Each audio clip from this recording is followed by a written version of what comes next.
अब देख रहे जरा साउंड आ रहा है। Hello hello hello hello hello hello hello hello hello hello hello hello hello. Finally okay.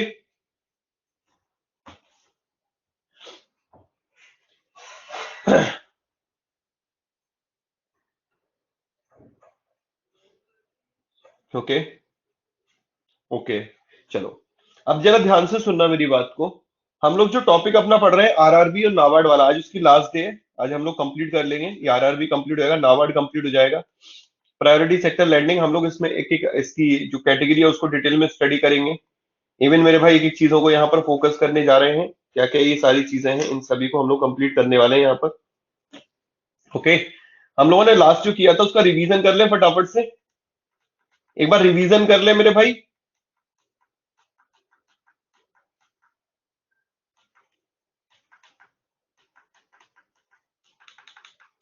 एक बार रिवीजन कर लेते हैं। आप मुझे सिर्फ इतना बताइएगा कि जो पब्लिक सेक्टर बैंक हैं, प्राइवेट सेक्टर बैंक हैं और फॉरेन बैंक जिनकी ब्रांचेस 20 या 20 से ज्यादा हैं, या तो 20 है या तो 20 से ज्यादा है, उनके केस में उनके केस में जो टारगेट है वो टारगेट कितना है? टारगेट कितना है उनके केस में? टारगेट कितना है? 40%। Well done. इसमें जो ये फार्मर है या यूके फार्मर से बेहतर है एग्रीकल्चर शब्द। एग्रीकल्चर को कितना देना है? एग्रीकल्चर को कितना देना है मेरे भाई? Agriculture well done 18%। और इस 18% में से 40% का 40% में से 18% एग्रीकल्चर को, 18% में से जो मार्जिनल और स्मॉल फार्मर है इनको कितना देना है? Marginal small farmer 10%। Well done. Agriculture के अलावा माइक्रो एंटरप्राइजेस की बात करते हैं, इनके लिए कितना है? 7.5%। माइक्रो एंटरप्राइजेस के लिए 7.5%। और एडवांसेस टू वीकर सेक्शन कितना है? वीकर सेक्शन को कितना दिया जाएगा? Weaker section 12%। ओके। तो यहां पर ये भी फेज मैनर में आपका, ये फेज मैनर में है और ये भी आपका फेज मैनर में है। ओके, ये अपना रहा था एक कैटेगरी हो गई। फिर फॉरेन बैंक जिनकी ब्रांचेस 20 से कम है, फॉरेन बैंक जिनकी ब्रांचेस 20 से कम है उनके लिए क्या था टारगेट? सर टारगेट तो उनके लिए भी सेम है, 40% है। लेकिन उसमें बोला कि कम से कम उनको 8% देना है any PSL category, any other PSL category. अब एनी अदर आए तो इसका मतलब कुछ स्पेसिफाई किया गया था? हाँ जी सर। एक्सपोर्ट में वो कितना दे सकते हैं? Up to 32%। भाई एक्सपोर्ट में 32% तक दे सकते हैं, इसके अलावा कितना बचा? 8%। मिनिमम 8% वो किसी अदर पीएसएल कैटेगरी में देंगे। यही रहा था मेरे भाई। दोनों चीजें डन है, एक बार लिख दो यस सर। दोनों चीजें डन है। ओके, नेक्स्ट आगे। ये हम लोगों की दो कैटेगरी कंप्लीट हो गई। तीसरा आते हैं हम लोग स्मॉल फाइनेंस बैंक पे। स्मॉल फाइनेंस बैंक के लिए टारगेट कितना है? 75% है। और 75% में से एग्रीकल्चर को कितना जाएगा? एग्रीकल्चर सर वही 18%। उसमें से मार्जिनल और स्मॉल फार्मर के लिए 10% ये रहेगा और यहाँ फेज मैनर लागू हो जाएगा। माइक्रो एंटरप्राइज के लिए कितना है? माइक्रो एंटरप्राइज के लिए, micro enterprise micro enterprise 7.5%। Well done मेरे भाई। एडवांसेस टू वीकर सेक्शन कितना है? Advances to weaker section 12%। और 12% में भी वही फेज मैनर है। बाकी फिर ऑल पीएसएल कैटेगरी में चला गया। हम लोग फिर यहां पर आ गए थे मेरे भाई, अर्बन कोऑपरेटिव बैंक नहीं, एक और था regional rural bank.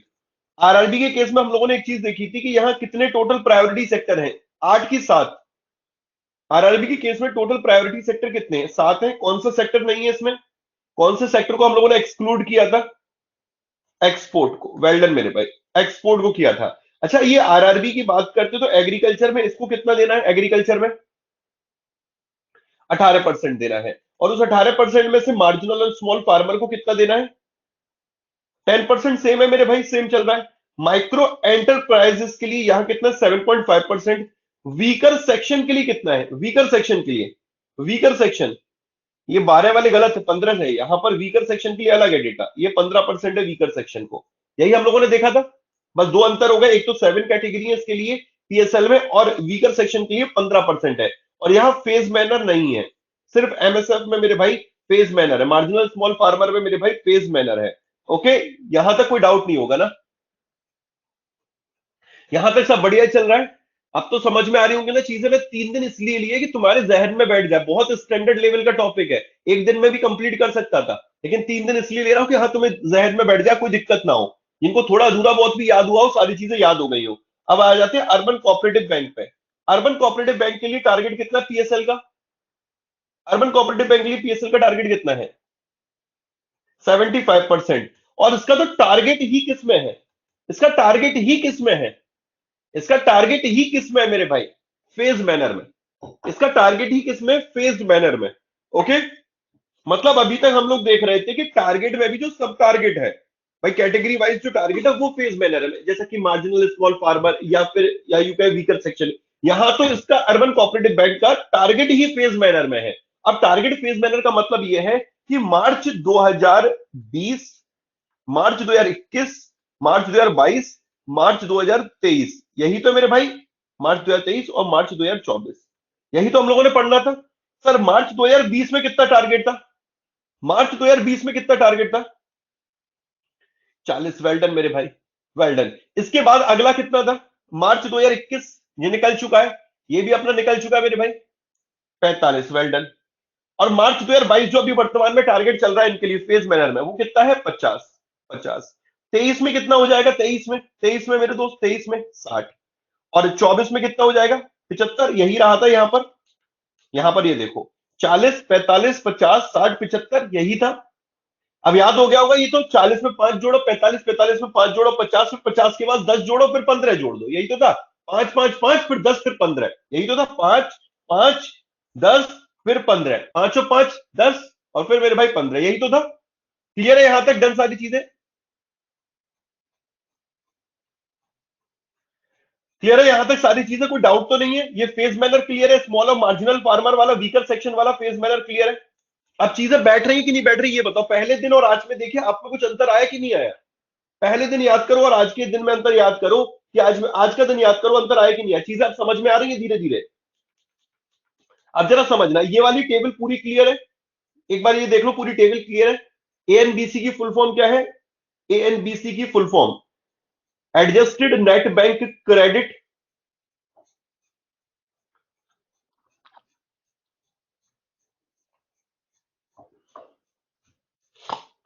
Adjusted net bank credit. Okay, ये category clear, phase manner clear हो गया यहां तक। टोटल मिलाकर फिर हम लोगों ने यहां पर कितने टोटल प्रायोरिटी सेक्टर है ये बताओ। टोटल मिलाकर प्रायोरिटी सेक्टर कितने? आज ही क्लोज हो रहा है चैप्टर। टोटल मिलाकर प्रायोरिटी सेक्टर कौन कौन से? 8। प्लीज कमेंट बॉक्स में टाइप करना स्टार्ट करो, टाइप करना स्टार्ट करो यार। राज भाई ये देखना पड़ेगा, ऐसे मत याद करो रिन्यूएबल। अरे यार फिर गड़बड़ कर रहे हो, ऐसे मत याद करो, तुम लोग समझो जरा बात को।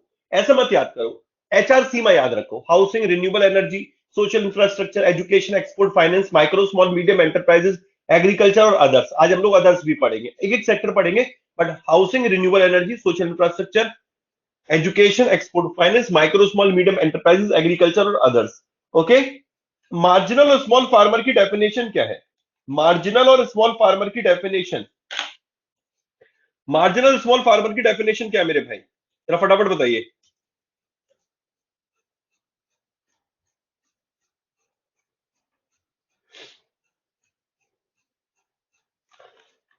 मार्जिनल स्मॉल फार्मर की डेफिनेशन क्या है? मार्जिनल फार्मर वो है जिसके पास अप टू 2 हेक्टेयर है। ओए होए, क्या बात है, बहुत बढ़िया बेटे। ये संस्कृति जी, संस्कृति शुक्ला जी, क्या कर रही हो बेटा? मार्जिनल फार्मर मतलब सामने देखिए क्या लिखा हुआ है, farmer with land holding up to 1 hectare marginal farmer, farmer with land holding more than 1 hectare and up to 2 hectare small farmer कहलाएगा।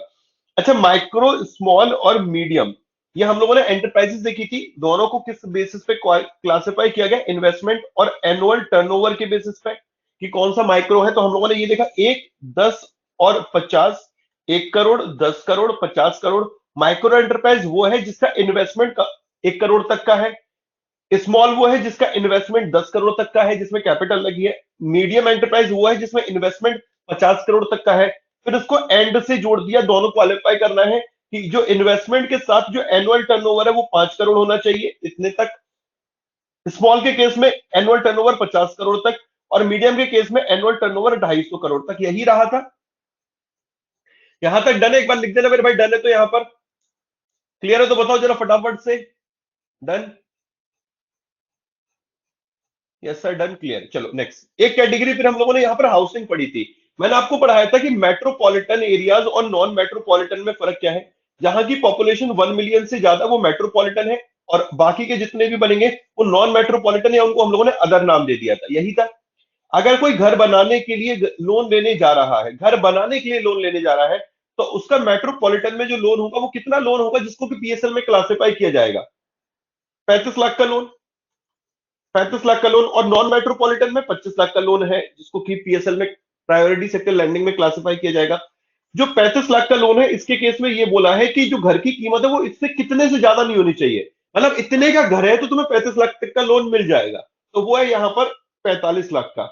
और नॉन मेट्रोपॉलिटन में कितना है? नॉन मेट्रोपॉलिटन में 30 लाख का। नॉन मेट्रोपॉलिटन में कितना? 30 लाख का। यही तो पॉइंट हम लोगों ने पढ़ा था, ये पूरा का पूरा। 35 25 फिर 45 30। इसके बाद हम लोगों ने पढ़ा था कि जो खुद के बैंक के ओन एम्प्लॉय है वो लोन के लिए एलिजिबल नहीं है इसके तहत प्रायोरिटी सेक्टर में। एक और इंपॉर्टेंट पॉइंट है जो कि नया आया है कि अगर आपको अपने घर है उसको डैमेज घर को बनाने के लिए, रिपेयर करने के लिए पैसे की जरूरत है, तो आप मेट्रोपॉलिटन सेंटर में 10 लाख तक का लोन ले सकते हैं और नॉन मेट्रोपॉलिटन में 6 लाख रुपए तक का। ये तो सही है ना? 10 और 6 क्लियर है भाई?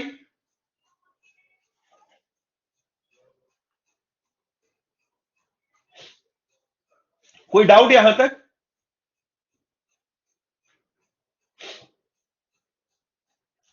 सब क्रिस्टल क्लियर चल रहा है? अब हम लोग आते हैं यहां पर, स्टार्टिंग करते हैं। हाउसिंग हो गया था।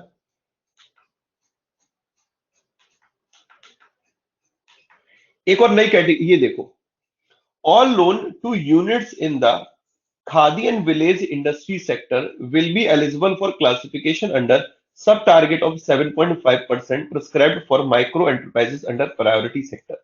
मतलब प्रायोरिटी सेक्टर के तहत khadi and village industry sector को भी क्लासिफाई किया गया है। Khadi and village industry sector को या इनकी यूनिट को जो भी लोन दिया जा रहा है वो भी एलिजिबल होगा किसके तहत? कि जो प्रायोरिटी सेक्टर में जो माइक्रो एंटरप्राइजेस का टारगेट है 7.5%, उसमें यहां पर एक खादी एंड विलेज, ये माइक्रो का है। स्मॉल मीडियम तो ऑल अदर में आ जाएंगे, ये सिर्फ माइक्रो एंटरप्राइजेस के लिए है कि माइक्रो एंटरप्राइज का टारगेट कितना है? 7.5%। और इस ही में यहां पर खादी एंड विलेज इंडस्ट्रीज को भी अगर लोन जा रहा है तो वो इसी में यहां पर एलिजिबल होंगे। ये पॉइंट तो सिंपल है। इसके बाद स्टार्टअप्स की बात की जाती है। जो भी स्टार्टअप्स होते हैं, नए नए जितने भी स्टार्टअप्स ओपन हो रहे हैं, फॉर एग्जांपल आशीष गौतम है। आशीष गौतम उसने जीए गुरु करके एक, फॉर एग्जांपल, कोई भी ग्रुप बना लिया, कोई चैनल बना लिया। अब हुआ क्या मेरे भाई, उसमें उसने एक नया काम स्टार्ट किया, कंपनी खोल ली। तो वो उसके लिए क्या है कि स्टार्टअप है बिल्कुल। तो 50 करोड़ रुपए तक का लोन अगर स्टार्टअप को दिया जा रहा है तो वो प्रायोरिटी सेक्टर का पार्ट है। 50 करोड़ रुपए तक का लोन प्रायोरिटी सेक्टर का पार्ट है यदि मेरे भाई वो स्टार्टअप्स को दिया जा रहा है। ये दोनों पॉइंट आपके क्लियर हुए कि नहीं हुए? ये बताओ। ये दोनों पॉइंट क्लियर हुए कि नहीं? Startup loan up to 50 crore, हाँ प्रज्ञा जी बिल्कुल, ये आपका प्रायोरिटी सेक्टर का पार्ट होगा। क्लियर हो रहा है कि नहीं हो रहा है ये बताओ।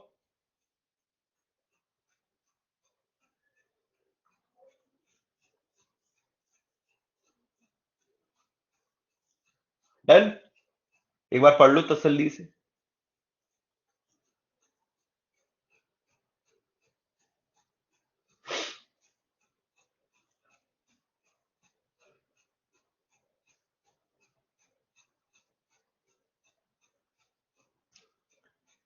कहने का अर्थ ये है कि कोई स्टार्टअप पहुंचा बैंक में, जैसे कि अड्डा 247 एक स्टार्टअप है, ओके। अब ये जो स्टार्टअप पहुंचा है, इस स्टार्टअप के बारे में ये कहा गया है कि अगर ये 50 करोड़ रुपए तक का लोन लेता, पहले इसको क्लासिफाई नहीं किया जाता था, अब से स्टार्टअप को भी प्रायोरिटी सेक्टर का पार्ट माना गया है कि अगर कोई स्टार्टअप लोन लेने के लिए जा रहा है 50 करोड़ रुपए तक का, तो वो भी किसका पार्ट है? यहां पर प्रायोरिटी सेक्टर का पार्ट है। समझ में आ गई?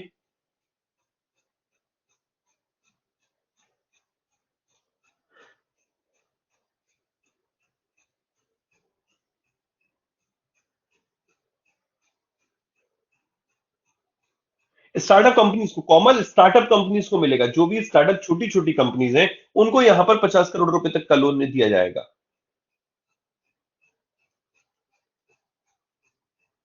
मयंक, स्टार्टअप मतलब समझो जैसा कि मैंने आज अपनी एक कंपनी खोली, अब ये स्टैब्लिश कंपनी तो नहीं है, स्टार्टअप की भी एक डेफिनेशन होती है, वो मैं तुम्हें पूरी की पूरी उसकी जो एक्चुअल डेफिनेशन है वो लिखा दूंगा, वो पढ़ा दूंगा कि इतने साल ही हुए हैं उसे बने, इतना प्रॉफिट ही कमा रहा है वो, तो वो एक स्टार्टअप कहलाता है। तो स्टार्टअप को अगर बोले इतने तक का लोन दिया जा रहा 50 करोड़ रुपए तक का, तो वो यहां पर प्रायोरिटी सेक्टर का पार्ट बनेगा।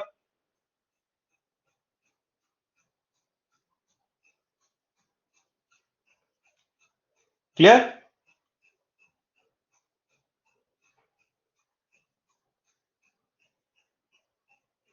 यहाँ माइक्रो और एमएसएमई वर्ड मत लगाओ, मैं इसकी एक प्रॉपर डेफिनेशन तुम्हें समझा दूंगा। अभी के लिए सिर्फ इतना याद रखो, स्टार्टअप को अगर 50 करोड़ रुपए तक का लोन दिया जा रहा है तो वो प्रायोरिटी सेक्टर का पार्ट है।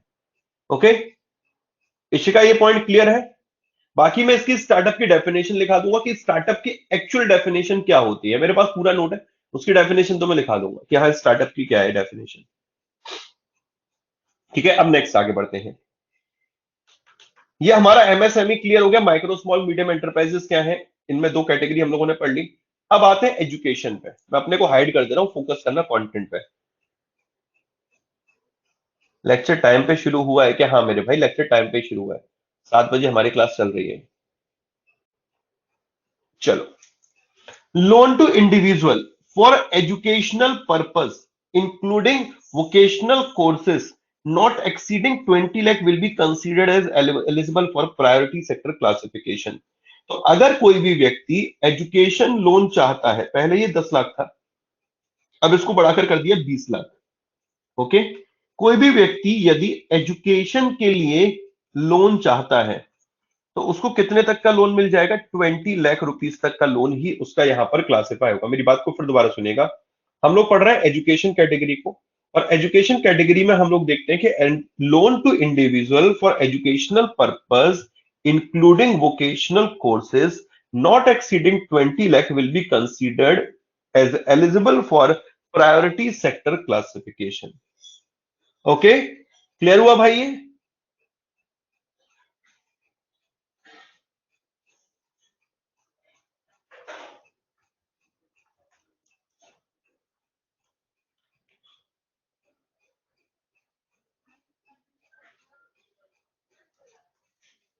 डायरेक्ट आएगा, बहुत सारी जगह पे मेरे पास स्क्रीनशॉट आते हैं, कहते हैं सर अभी वो पुराना ही पढ़ा रहे हैं, 10 ही लिखा हुआ है उसमें। अरे यार, वोकेशनल कोर्सेज मतलब हो गया जैसे कि आप लोग जाते हैं, अगर मैं सिंपल शब्दों में बताऊं तो जस्ट लाइक कि आप अपने हाथ के दस्तकार बन गए किसी में, ठीक है, आर्ट एंड क्राफ्ट का काम सीख लिया आपने, बिजनेस मैनेज, कंप्यूटर साइंस का हो गया, ये क्या है ये? अगर हम लोग सिंपल शब्दों में बोले तो भाई ये वोकेशनल कोर्सेज मतलब जो कहीं ना कहीं आपको एक तरीके से टेक्नीशियन समझो, टेक्नीशियन नहीं होते टेक्नीशियन, ये साइंस वाइज हटाओ, टेक्नीशियन सिंपल शब्दों में मतलब स्किल्ड बना देना किसी को, स्किल्ड वाला काम करना, तो ये क्या है? जिसे टेक्नीशियन का काम करना। तो ये किसका एग्जांपल है? वोकेशनल एजुकेशन का है, वोकेशनल कोर्सेज का एक एग्जांपल हो गया।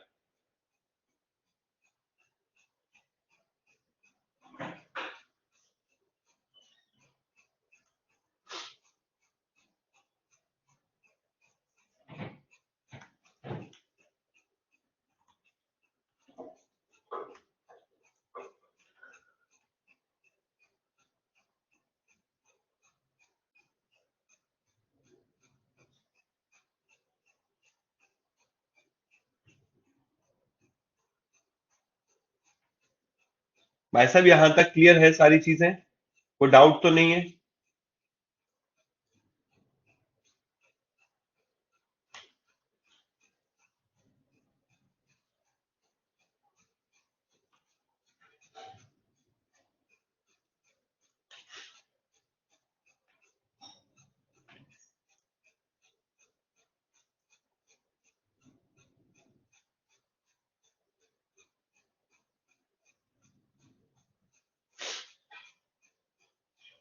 अच्छा, एनिमेशन का कोर्स क्या है? ये वोकेशनल कोर्स में आ गया आपका।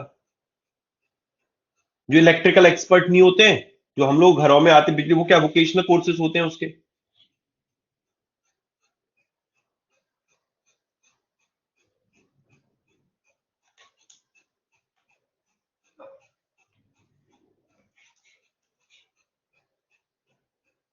ओके, एक तरीके से सिंपल शब्दों में बोले तो इसको हिंदी में बोलते हैं व्यावसायिक शिक्षा।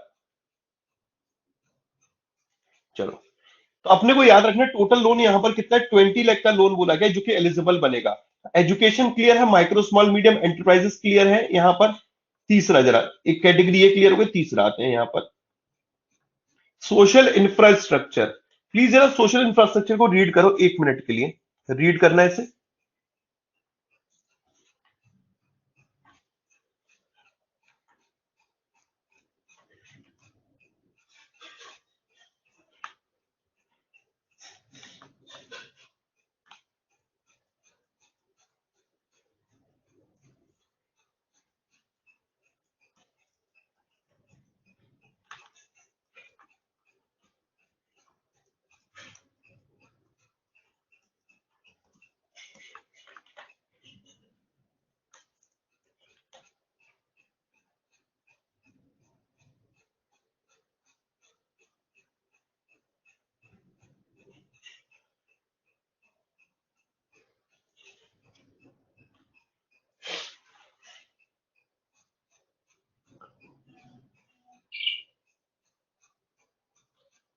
आज तो करोड़ में बात हो रही है।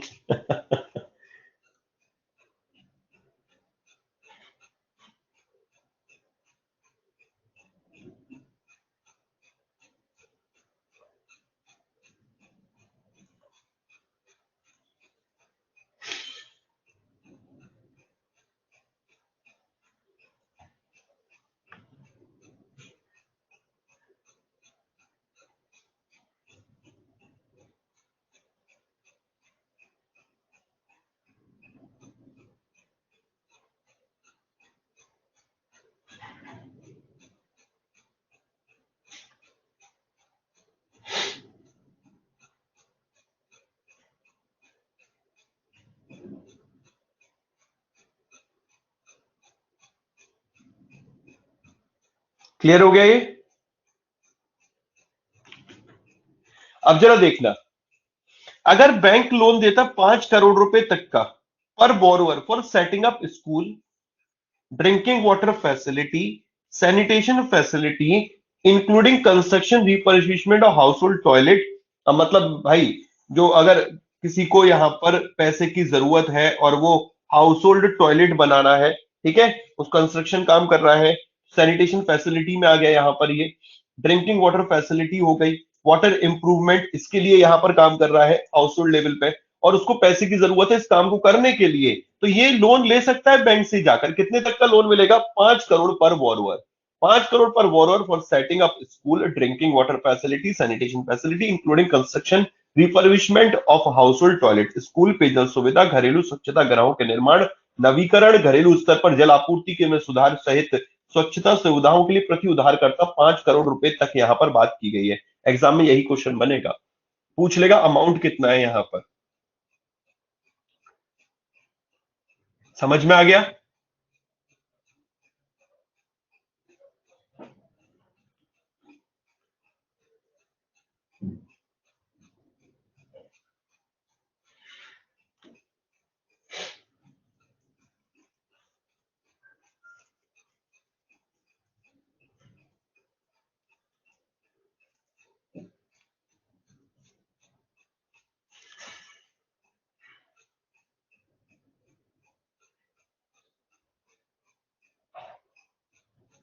ओके, नेक्स्ट अगला देखिए, loan up to limit 10 crore per borrower for building health care facility including Ayushman Bharat, health care facility under Ayushman Bharat in tier 2 and tier 6 centre. अब ये टायर 2 और टायर 6 सेंटर्स के लिए यहां पर बात की गई है कि अगर वहां पर इन इन केंद्रों में आयुष्मान भारत के तहत सामाजिक स्वास्थ्य देखभाल सुविधाओं के लिए, मतलब हेल्थ केयर फैसिलिटी के लिए, बिल्डिंग हेल्थ केयर फैसिलिटी, समाहित स्वास्थ्य देखभाल सुविधाओं के निर्माण के लिए प्रति उधारकर्ता 10 करोड़ रुपए तक की सीमा, मतलब 10 करोड़ रुपए तक का लोन यहां पर दिया जा रहा है। मतलब अगर एग्जामिनर ये पूछेगा कि प्रायोरिटी सेक्टर के तहत जो एक सोशल इंफ्रास्ट्रक्चर क्षेत्र आता है, उसमें जो भी अगर व्यक्ति आयुष्मान भारत योजना के तहत, आयुष्मान भारत प्रोग्राम के तहत हेल्थ केयर फैसिलिटी है उनको बिल्ड करना चाहता है, तो पर बोरोवर वो कितने तक के लोन के लिए एलिजिबल है, कितने तक के लोन के लिए मेरे भाई वो एलिजिबल यहां पर बनेगा। तो आंसर बनता है, यही आपके लिए इंपॉर्टेंट बनेगा, सिर्फ वर्ड मात्र, और आपको याद रखना पड़ेगा यहां पर 15 करोड़। क्लियर है भाई? क्लियर है सभी के? एक बार लिख देना यस सर, यस सर लिख दो, yes sir, yes sir, yes sir, फटाफट से एक बार यस सर लिख दो। यस, हाँ देखो दो चार यस वाले हैं। मैंने कितना अमाउंट बोला था? मैंने 15 करोड़ बोला था भाई। आंखें खोल के सुनो, लेकिन यहां पर लिमिट कितनी है? 15 करोड़ नहीं है, ये लिमिट आपकी 10 करोड़ है। कितनी? 10 करोड़ है। 10 करोड़ रुपए तक का लोन यहां पर एलिजिबल बनता है, वो 10 करोड़ रुपए तक के लोन के लिए। सोशल इंफ्रास्ट्रक्चर क्लियर हो गया। पहले सिर्फ 6 कैटेगरी हुआ करती थी, दो नई कैटेगरी कौन सी है? एक तो सोशल इंफ्रास्ट्रक्चर है और दूसरा ये आपका रिन्यूएबल एनर्जी। ठीक है, social infrastructure, renewable energy. Sir कान खोल के आंखों से कौन सुनता है? भाई इस सेशन में आंखों से ही तो सुना जाता है। ठीक है, आंखें तो लोग मतलब मुझे दिखाने के लिए आंखों से सुन रहे हैं। कभी कभी क्या होता है, मेंटली प्रेजेंट नहीं होते, मेंटली कहीं और होते हैं, तो मेंटली प्रेजेंट रहा करो। रिन्यूएबल एनर्जी जरा इसे पढ़ो 1 मिनट, फिर हम लोग इसे डिकोड करते हैं।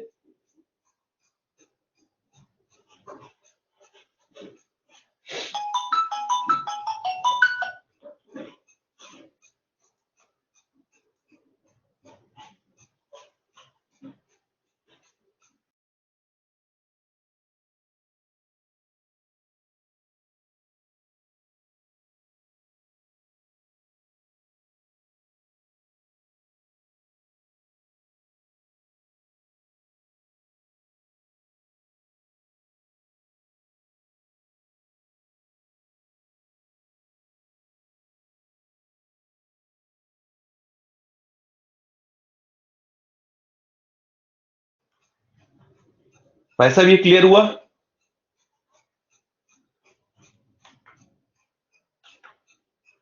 आराम से पढ़ो तसल्ली से।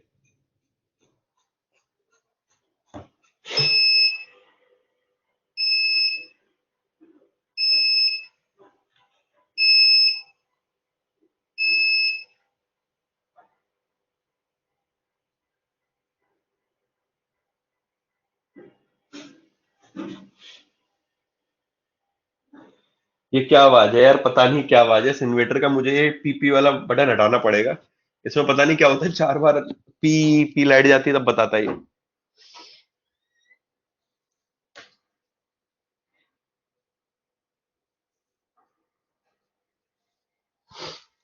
अब जरा समझो, रिन्यूएबल एनर्जी की बात की गई है।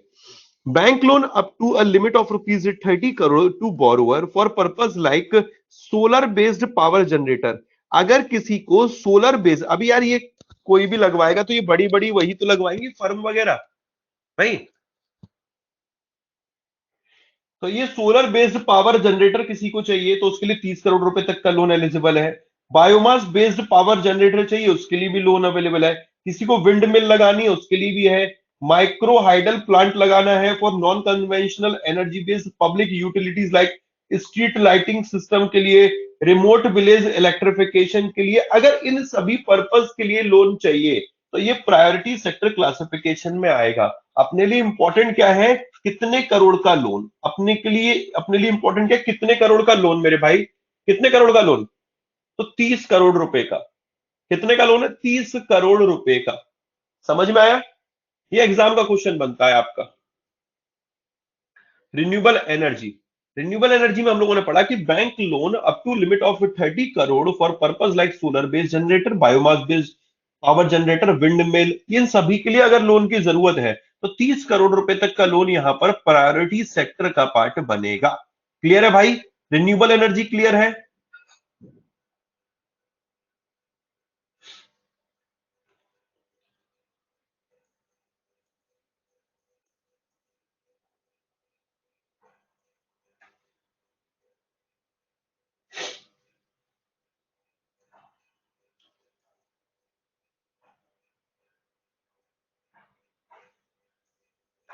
सोशल इंफ्रास्ट्रक्चर क्लियर है?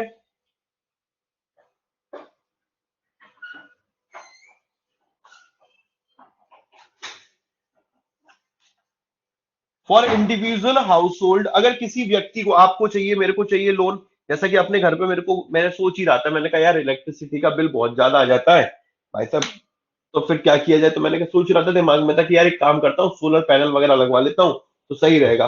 अब मुझे पूरा का पूरा सेटअप करना है, तो इंडिविजुअल हाउस होल्ड के लिए कितने की लोन की लिमिट दी गई है यहाँ पर? 10 लाख रुपए पर बोरोवर। 10 लाख रुपए पर बोरोवर।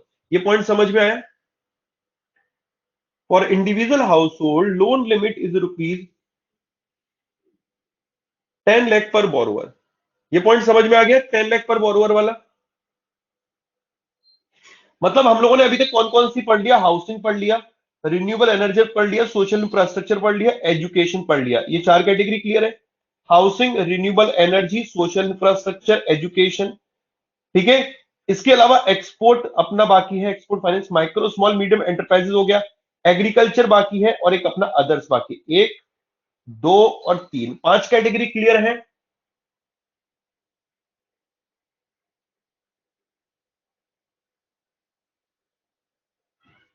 यहां पांचों कैटेगरी क्लियर है आपके लिए, सोशल इंफ्रास्ट्रक्चर रिलेटेड भी।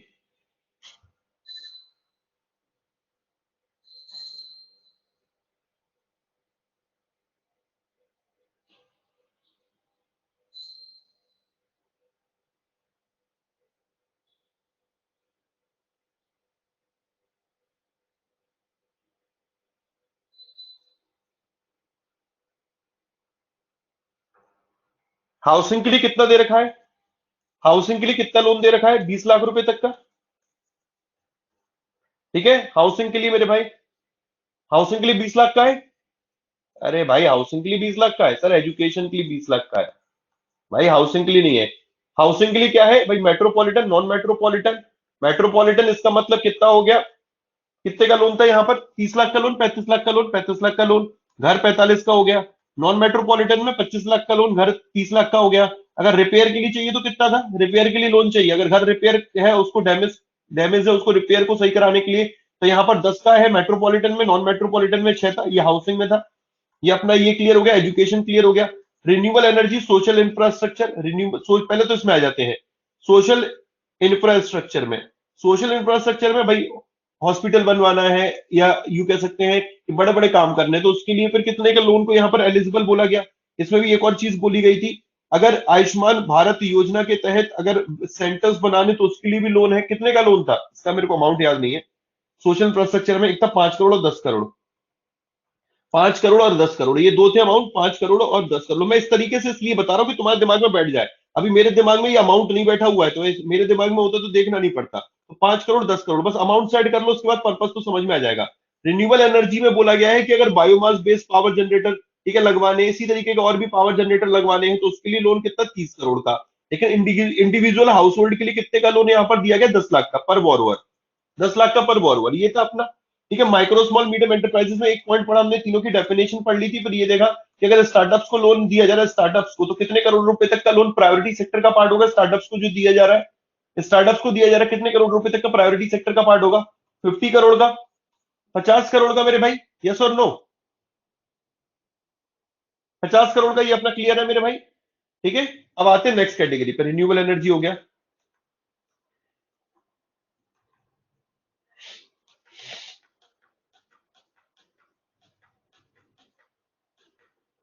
एक्सपोर्ट के लिए कोई स्पेसिफिक नहीं है, तो एक्सपोर्ट को हम लोग दिमाग में नहीं रख रहे हैं, हम लोग एग्रीकल्चर पे आ जाते हैं। एग्रीकल्चर के लिए क्या बोला है, इसको जरा पढ़िए। एग्रीकल्चर को पढ़िए, तसल्ली से पढ़िए, आराम से पढ़िए।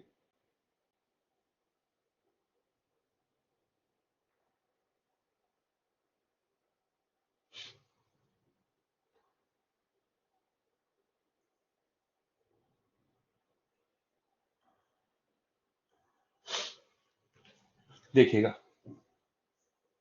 चलो टाइम ले लो 1 मिनट का और, इसे रीड कर लो।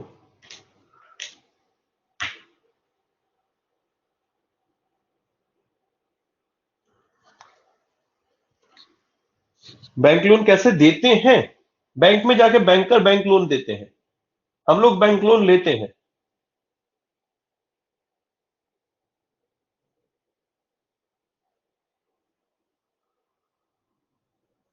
आई थिंक क्लियर होगा ये वाला। अब जरा देखो अगला। यहां पर एक वर्ड है अलाइड एक्टिविटीज। यहां दिमाग में तुम्हारे क्वेश्चन बना होगा, अलाइड एक्टिविटी। अलाइड एक्टिविटी देखिए ये रही।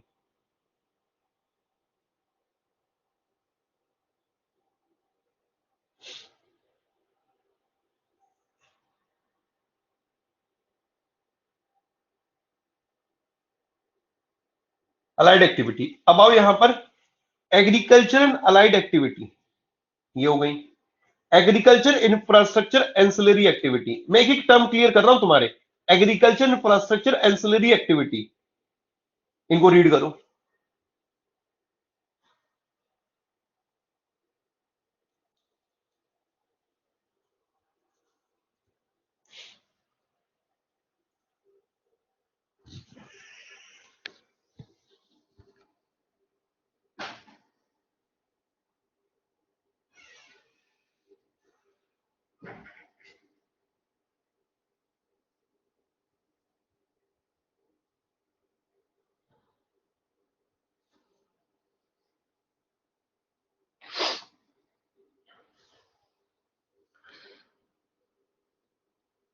इसके बाद जो चैप्टर है ना अपना मॉनेटरी पॉलिसी है, ये रीनेम हो जाएगा।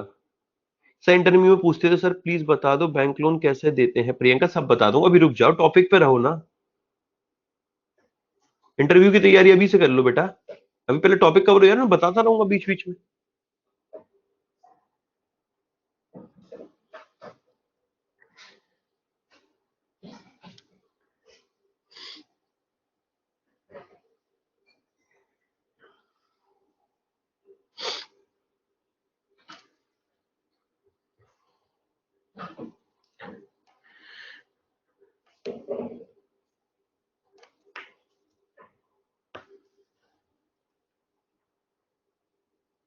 यार मेरे से गलती हो गई, आज मैं ग्रुप में लिखना भूल गया हूँ।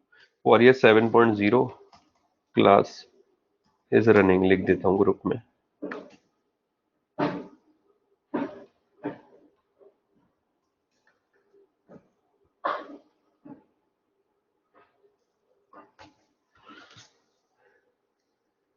आगे से बता दिया करूंगा, माफ करना आज के लिए, ठीक है।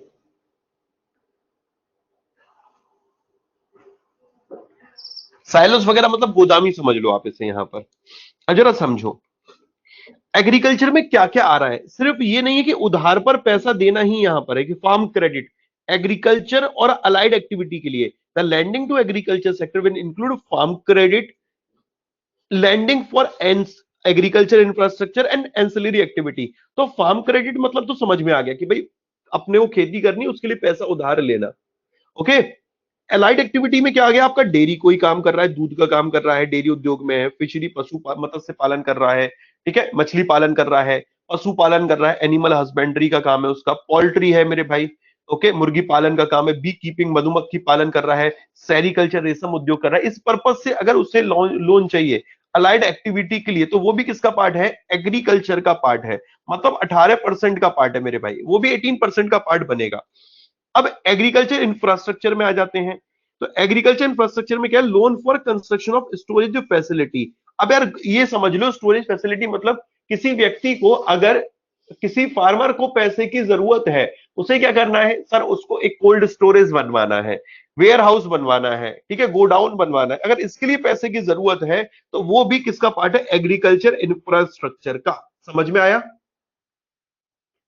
किसका पार्ट है मेरे भाई, एग्रीकल्चर इंफ्रास्ट्रक्चर का। समझ में आया ये वाला पॉइंट।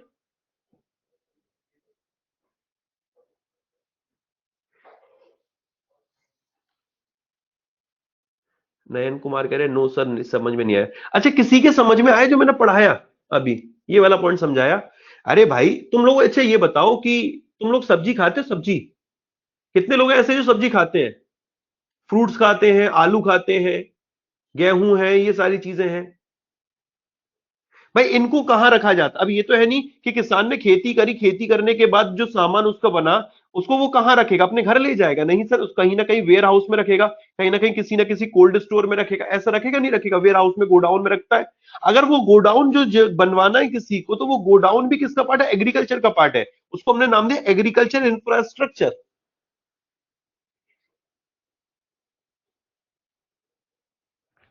आप समझ में आया ये वाला।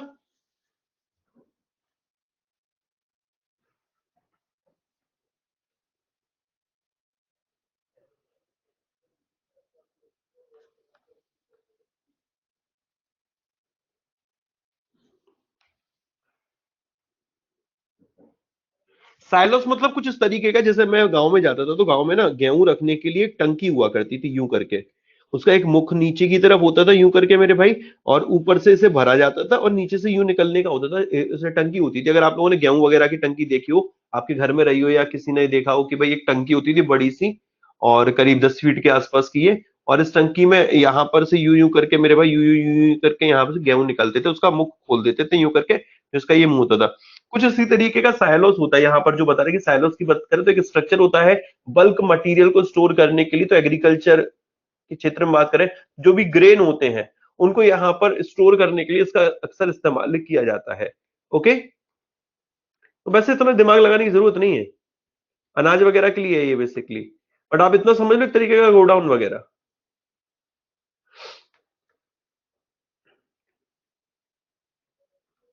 ठीक है, चलिए नेक्स्ट आगे बढ़ते हैं। Loan for setting up agri clinics and agri business centre, ये बड़ा इंटरेस्टिंग है। अगर किसी को लोन की जरूरत है, किसके लिए सर? एग्री बिजनेस और एग्री क्लिनिक के लिए। इसका मतलब कुछ समझ पा रहा है? एग्रीकल्चर इंफ्रास्ट्रक्चर मतलब तो आपके समझ में आ गया कि भाई लोन फॉर एग्रीकल्चर इंफ्रास्ट्रक्चर यहां पर दिया जाएगा, तो उसमें क्या क्या शामिल होगा वो हमारे क्लियर हो गया। लेकिन उसके अलावा हम लोगों ने यहां पर एक और पॉइंट देखा, ये कि इंपॉर्टेंट बनता है अपने लिए। एग्री क्लिनिक्स का मतलब क्या है? Agri clinics, okay. अच्छा, आप क्लिनिक का मतलब नहीं समझते? आजकल क्या होता है कि जैसे हमारे डॉक्टर होते हैं, वैसे कहीं ना कहीं मेरे दोस्त फार्मर्स के लिए भी डॉक्टर्स बनाए गए हैं। और वो डॉक्टर का काम क्या होता है कि जो एग्रीकल्चर को लेकर उनको एक तरीके से ये बताना कि तुम्हारी जो ये लैंड है, ये कितनी उपजाऊ है, यहाँ से कितनी आप इसकी प्रोडक्टिविटी कितनी है, ये सारी चीजें। तो अगर किसी को वो एग्री क्लिनिक सेटअप करने हैं, एग्री बिजनेस सेंटर बनाने हैं, तो इन एग्री क्लिनिक्स और एग्री बिजनेस सेंटर के लिए अगर लोन की जरूरत है, तो वो किसका पार्ट है? एंसिलरी एक्टिविटी का। किसका पार्ट है मेरे भाई? एंसिलरी एक्टिविटी का। ओके, तो एग्री बिजनेस सेंटर क्या होते हैं? कॉमर्शियल यूनिट्स होती हैं, जो कि एग्रीकल्चरल जो प्रोफेशनल्स होते हैं उनके द्वारा सेटअप की जाती है फार्मर्स की सहायता के लिए। ओके,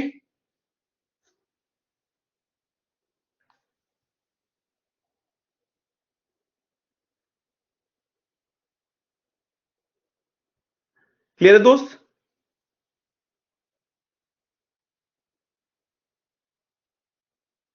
एक तरीके से यूं समझ लो कि एग्री क्लिनिक्स होंगे तो यहां पर फार्मर है, उसको एक्सपर्ट एडवाइस की जरूरत है, तो वो एग्री क्लिनिक्स में जाएगा कि भाई कौन सा मैं यहां पर मटेरियल यूज करूं, कौन सी खाद डालूं। ठीक है भाई, फार्मर को सर्विसेज देने के लिए अलग अलग एस्पेक्ट में कि कैसे वो अपनी क्रॉप की जो प्रोडक्टिविटी है उसे इनहेंस कर सकता है, फार्मर कैसे अपनी इनकम को इनहेंस कर सकता है, तो उसके लिए यहां पर एग्री क्लिनिक्स बनाए गए हैं। Agri clinics, okay. अब जैसे तो एग्री बिजनेस सेंटर्स का काम क्या होता है? बहुत सारे सेंटर्स ऐसे होते हैं कि जितने भी फार्म इक्विपमेंट होते हैं उनके मेंटेनेंस का काम करता है, तो मेंटेनेंस का काम कौन कर रहा है? एग्री बिजनेस सेंटर कर रहे हैं। ठीक है, उनके लिए जो फार्मर्स के लिए इनपुट की जरूरत है, उन इनपुट को सेल करने का काम कौन कर रहा है? किसी भी चीज की आवश्यकता है, वो एग्री बिजनेस सेंटर कर रहे हैं। एग्रीकल्चर और उससे अलाइड क्षेत्र को जो सर्विसेज दी जा रही है, उनको सर्विसेज को कौन यहां पर दे रहा है? इसमें एग्री बिजनेस सेंटर कर रहा है। इसमें पोस्ट हार्वेस्ट मैनेजमेंट भी होता है। ठीक है, मार्केट से लिंक करना भी उसमें आता है कि भाई फार्मर को मार्केट से लिंक करना, ये किसका काम है? एग्री बिजनेस सेंटर का। ठीक है, पोस्ट हार्वेस्ट मैनेजमेंट का काम भी किसका है मेरे भाई? ये इसी का, एग्री बिजनेस सेंटर का। कि फसल कट गई उसके बाद उसका मैनेज कैसे किया जाएगा। तो ये अपने लिए एक एक पॉइंट क्लियर हुआ कि एग्री क्लिनिक्स मतलब समझ में, एग्री बिजनेस सेंटर क्लियर हुआ अपने लिए।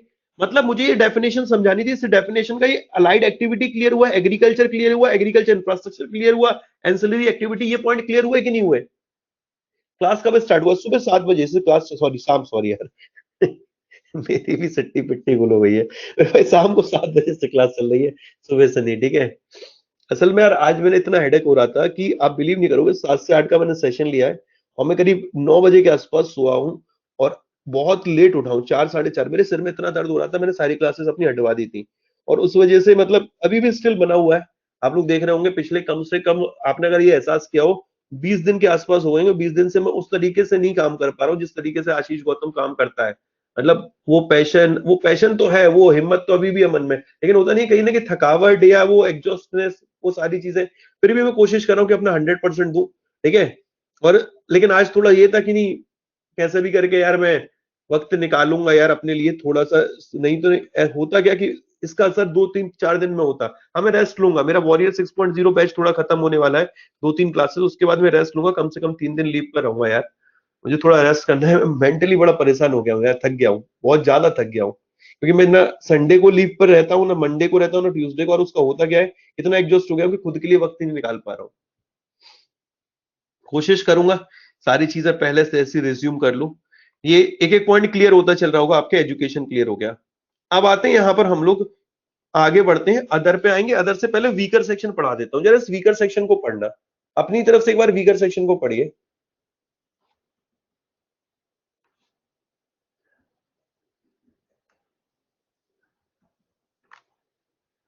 1 घंटे क्लास का, अरे अब तो मैं कूल हूं एकदम, सही है, अब तो चार्ज दूं। अब जरा समझो जरा इसे प्लीज आप लोग।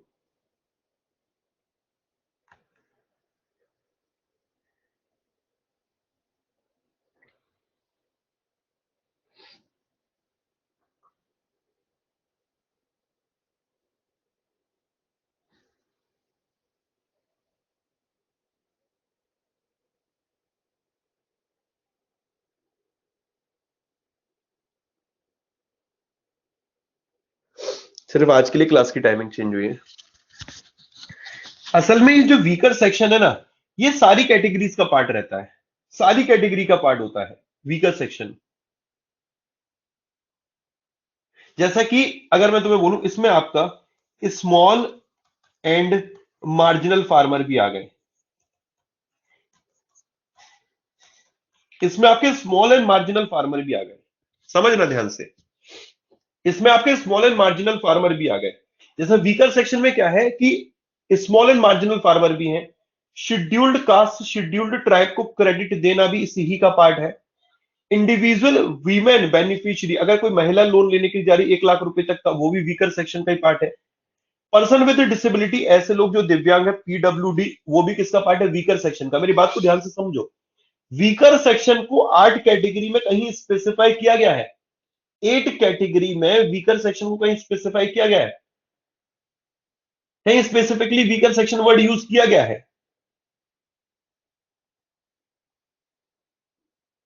बताओ मेरे भाई, कहीं पर भी इस पे। लेकिन ये वीकर सेक्शन सबका पार्ट है, ये थोड़ा थोड़ा थोड़ा थोड़ा यहां पर सबका पार्ट है। तो शेड्यूल्ड कास्ट से शेड्यूल्ड ट्राइब के लिए क्रेडिट देना वीकर सेक्शन है। इंडिविजुअल वीमेन बेनिफिशियरी को 1 लाख रुपए तक का क्रेडिट देना पर बोरोवर, ये वीकर सेक्शन का पार्ट है।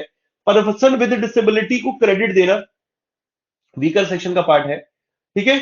और मेरे भाई ओवरड्राफ्ट की बात करते हैं। अब मैंने तुम लोगों को एक पॉइंट पढ़ाया था, प्रधानमंत्री जनधन योजना, ये याद है आप लोगों को, प्रधानमंत्री जनधन योजना।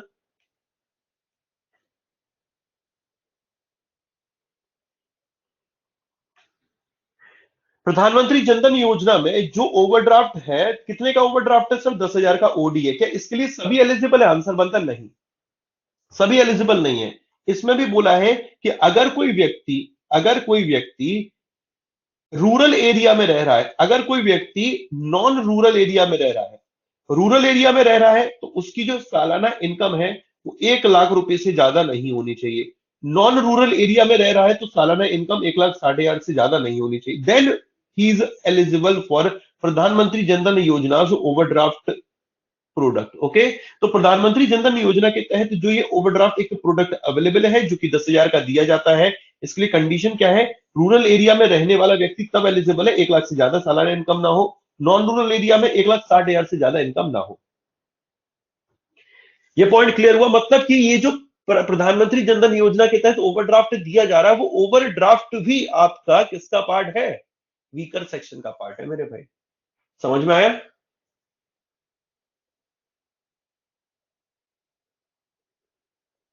क्लियर हुआ ये।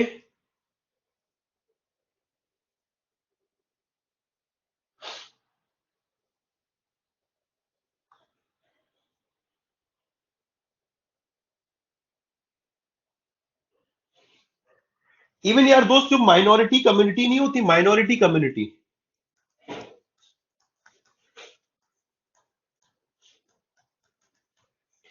जो सरकार ने नोटिफाई कर रखी कि ये माइनॉरिटी कम्युनिटीज हैं, इन माइनॉरिटी कम्युनिटीज को भी लोन देना किसका पार्ट है, प्रायोरिटी सेक्टर का।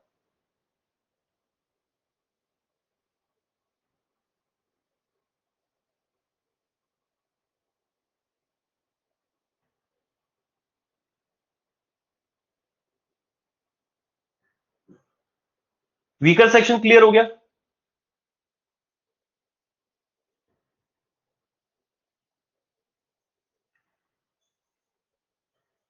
एसबीआई क्लर्क मेंस के लिए कितने करंट अफेयर्स सफिशिएंट है, कितने मंथ का? जो मैं बोल रहा हूँ वो सुनना। अगर तुम लोगों ने ये सवाल पूछा है तो मैं बता देता हूँ। जनवरी से तुम्हें करंट अफेयर्स कवर करके चलना है। जनवरी के साथ साथ तुम्हें करना क्या है कि मेरा जो 12 PM का सेशन है इसको मिस मत करना। अभी मैंने टॉपिक वाइज पढ़ाना स्टार्ट किया है, इसमें ब्रांड एम्बेसडर करा दिए, कमिटी कमीशन करा दिए, 7 AM का सेशन तो करना ही है मॉर्निंग में, कमिटी करा दी है मैंने, इन कमिटीज को मिस नहीं करना है। इसके साथ मैंने एक आज कराया था WPI वर्सेस CPI। ओके, कल मैंने इसमें कराया था स्टेट गवर्नमेंट के जितने भी स्टेट वाइज इंडेक्सेस या उनकी रैंकिंग है, और स्टेट गवर्नमेंट की स्कीम। और इवन मैं एक काम और शुरू कर रहा हूं जल्दी से, थोड़ा यार मैं दोस्त मानसिक शारीरिक तौर पर थोड़ा तंदुरुस्त हो जाऊं। फिर मैं ये जो आरबीआई के सर्कुलर है, जैसे आज मैंने WPI CPI पढ़ाया है, उसी तरीके से मैं आप लोगों को PPI भी पढ़ाऊंगा। उसी तरीके से मेरे भाई small finance bank, payment bank, इनसे रिलेटेड सर्कुलर जो भी होंगे, तो नई नई चीजें आ रही होंगी, ठीक है, सर्टिफिकेट ऑफ डिपॉजिट हो गया, यहाँ तो हम लोग पढ़ेंगे, यहाँ तो हम लोग पढ़ेंगे एक एक चीज को डिटेल में, लेकिन उससे रिलेटेड करंट अफेयर भी मेरे भाई मैं आपके 12 बजे के टाइम पे कराता रहूंगा। तो ये काम अगर कर लिया आपने, सुबह 7 बजे का सेशन, 12 बजे का सेशन और वॉरियर बैच, आपके नंबर 40 में दिलवा दूंगा। परेशान होने की जरूरत नहीं है।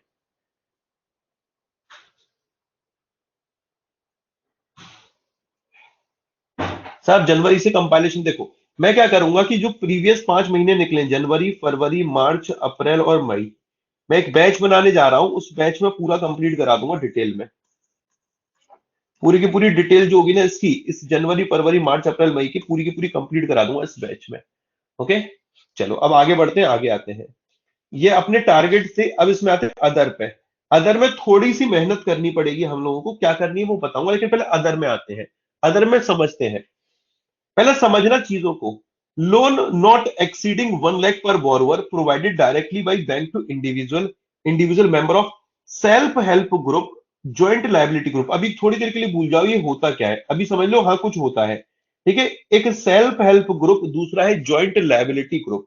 अगर इनके किसी इंडिविजुअल मेंबर को, मतलब loan not exceeding 1 lakh per borrower provided directly by bank to individual and individual member of self help group and joint liability group, provided individual borrower household annual income in rural area does not exceed 1 lakh and for non-rural area does not exceed 1.60 lakh, and loan not exceeding 2 lakh provided directly by bank to self-help group, joint liability group for activities other than agriculture, MSME, loan for meeting social needs, construction or repair of house, construction of toilet। भाई ज्यादा इन्होंने कुछ ज्यादा नहीं लिख दिया है? ज्यादा हो गया ना ये? तो मैंने कहा भाई रुक जा, थोड़ा रुक जा, थमने का नाम ही नहीं ले रहा। इसको अपनी लैंग्वेज में करते हैं, ठीक है। अब समझना, अगर किसी सेल्फ हेल्प ग्रुप या जॉइंट लायबिलिटी ग्रुप की बात करते हैं, उनके इंडिविजुअल मेंबर को, किसी इंडिविजुअल को अगर 1 लाख रुपए तक का लोन दिया जाता है तो वो अदर्स में आता है, प्रायोरिटी सेक्टर में अदर्स में आता है। ओके, और इसमें भी कंडीशन लगा दी कि अगर वो रूरल एरिया में है तो उनकी इनकम 1 लाख से ज्यादा नहीं होनी चाहिए, और नॉन रूरल एरिया में तो 1.60 लाख। ये समझ में आ गया यहां तक पॉइंट? बैंकों द्वारा व्यक्तियों और उनके SHG JLG के व्यक्तिगत सदस्यों को सीधे दिए जाने वाले प्रति उधारकर्ता 1 लाख से अनधिक के ऋण, बशर्ते उधारकर्ता की घरेलू वार्षिक आय ग्रामीण क्षेत्रों में 1 लाख से अनधिक ना हो, ठीक है, और गैर ग्रामीण क्षेत्रों में 1.6 लाख से अधिक ना हो, ठीक है, तो यहां पर वो पात्र बनेगा। अभी के लिए ये समझ लो, SHG ज्वाइंट लायबिलिटी एक ग्रुप होता है जिसमें कॉमन ऑब्जेक्टिव के लिए काम करते हैं। तो उनके सदस्यों की बात की जा रही है, कोई अगर इंडिविजुअल को पैसे की जरूरत है वो लोन ले सकता है, बशर्ते उसकी सालाना इनकम अगर रूरल एरिया में तो 1 लाख से ज्यादा ना हो, अगर अर्बन एरिया में तो 1.60 लाख से ज्यादा ना हो, वो 1 लाख रुपए तक के लोन के लिए एलिजिबल बनता है। समझ में आया?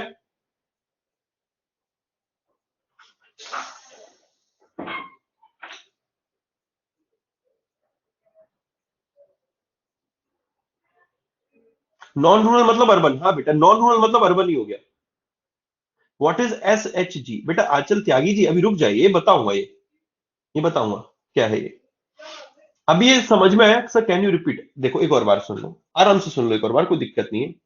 सेल्फ हेल्प ग्रुप या जॉइंट लाइबिलिटी ग्रुप, ये एक ग्रुप है। इसमें अलग अलग अलग अलग अलग अलग ये व्यक्ति हैं, और इनका कॉमन एक ऑब्जेक्टिव है। ओके, ये कॉमन ऑब्जेक्टिव के लिए यहां पर काम करते हैं, एक दूसरे को फंडिंग करते हैं। अगर इस व्यक्ति को पैसे की जरूरत है, इनमें से किसी इंडिविजुअल को पैसे की जरूरत है, तो वो कहां जाएगा? बैंक के पास। और ये प्रायोरिटी सेक्टर का पार्ट होगा, इसको कितने तक का लोन मिल जाएगा? 1 लाख रुपए पर बोरोवर लोन मिल जाएगा, बशर्ते अगर वो रूरल एरिया में है तो उसकी सालाना इनकम 1 लाख से ज्यादा ना हो, और अगर अर्बन एरिया में है मतलब नॉन रूरल एरिया में है, तो फिर उसकी इनकम 1.6 लाख से ज्यादा ना हो।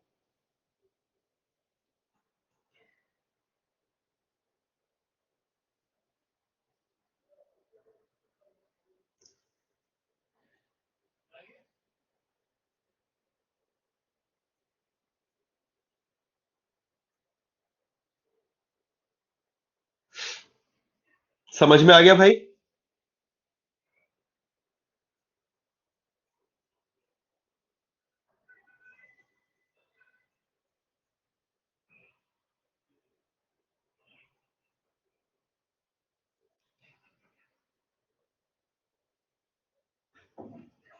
अब जरा देखो इसका वाले पॉइंट पे आते हैं।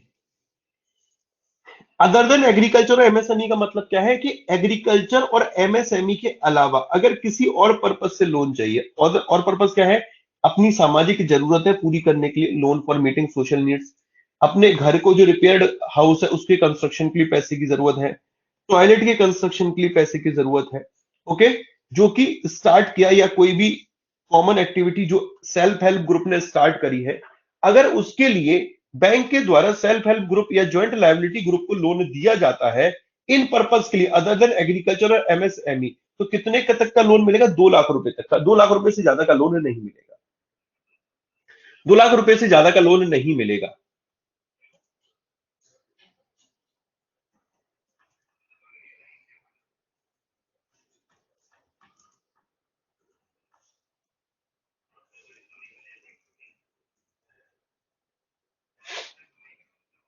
समझ में आया भाई ये?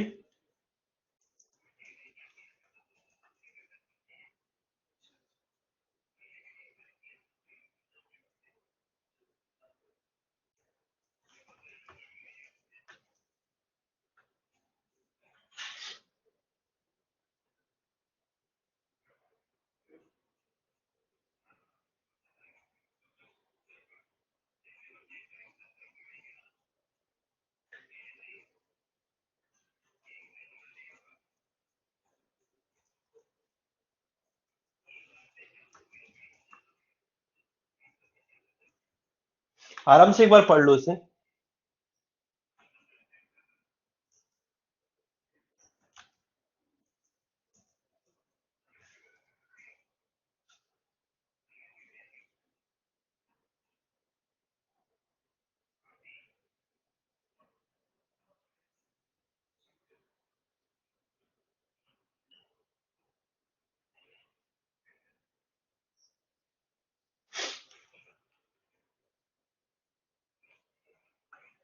प्लीज लास्ट पॉइंट फिर से बेटा पढ़ा दूंगा, पहले एक बार समझ लो, एक बार समझ लो। एक दो बार जब रीड करोगे ना, तो खुद ब खुद भी डिकोड कर सकते हो। बस ये होता है कि हमें एक जो रीडिंग करने की हैबिट है वो कम कर दी है। एक बार रीड कर लो, खुद ब खुद समझ जाओगे। नहीं समझोगे तो मैं बताऊं, बताने के लिए बैठा हूं ना।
ओके, अब जरा समझना आगे एक और point.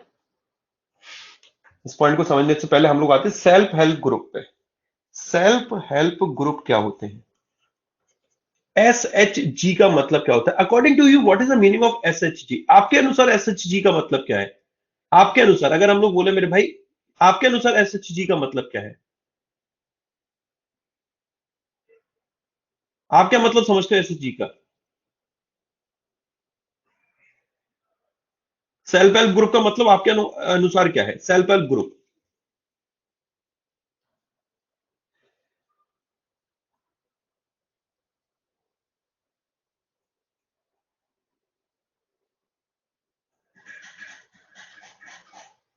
May be group of to help poor people? नहीं। सेल्फ हेल्प ग्रुप का मतलब यहां पर यह है कि कुछ लोग एक कॉमन ऑब्जेक्टिव से साथ में आते हैं। कॉमन ऑब्जेक्टिव, जैसे रूरल एरिया में बात करते हैं, कुछ महिलाएं हैं, ये आपस में साथ आती हैं। चल बहन, अरे बहन सुन ना, तू कैसी है? बहन मैं तो बढ़िया हूं, बहन तू बता। अच्छा बहन ये बता, आजकल तू क्या कर रही है? कुछ नहीं बहन, आशीष सर का सेशन देखती रहती हूँ थोड़ा बैठ के, मुझको वॉरियर बैच देखती रहती हूँ, उसी से मैं पढ़ती रहती हूँ। मैंने कहा "अच्छा", ऐसे करके आपस में बात कर रही। फिर कहती है और बहन तू क्या कर रही है? बहन मैं भी करंट अफेयर देखती रहती हूँ सुबह 7 बजे बैठ के, और मुझ पे कोई काम नहीं है। तो बहन एक बात बता, आशीष सर का नया करंट अफेयर का बैच आएगा, तू कैसे लेगी? हाँ ये तो सोचने वाली बात है, तो चल कुछ काम करें, हाँ चलो चलो मिलते साथ में काम करते हैं।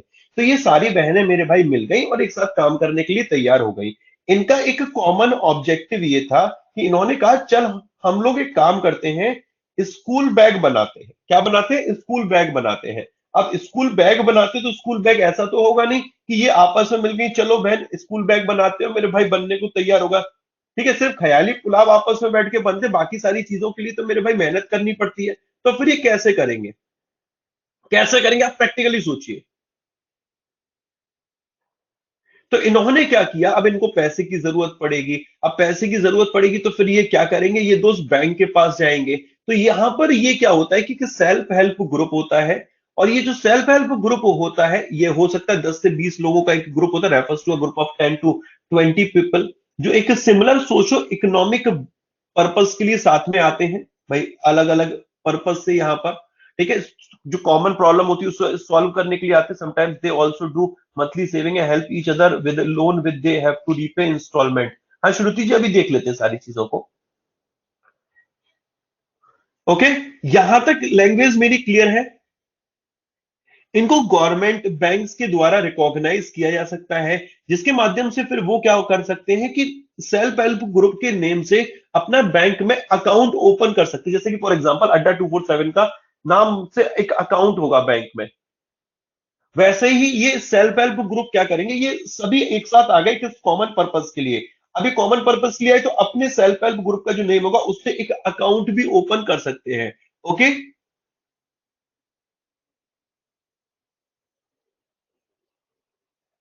अगर कोई भी ये अब आपस में महिला क्या कर सकती है, छोटा सा संगठन बना लिया इन्होंने, अपना ग्रुप बना लिया, अब इनको पैसे की जरूरत है, सेम पर्पस के लिए पैसा लाएंगे, अपना काम करेंगे, अपना जीवन यापन यहां पर भी कर पाएंगे। तो ये हो गया सेल्फ हेल्प ग्रुप। ओके, समझ में आया सेल्फ हेल्प ग्रुप का मतलब? मैं और भी ढंग से समझा दूंगा तुम्हें नेक्स्ट क्लास में।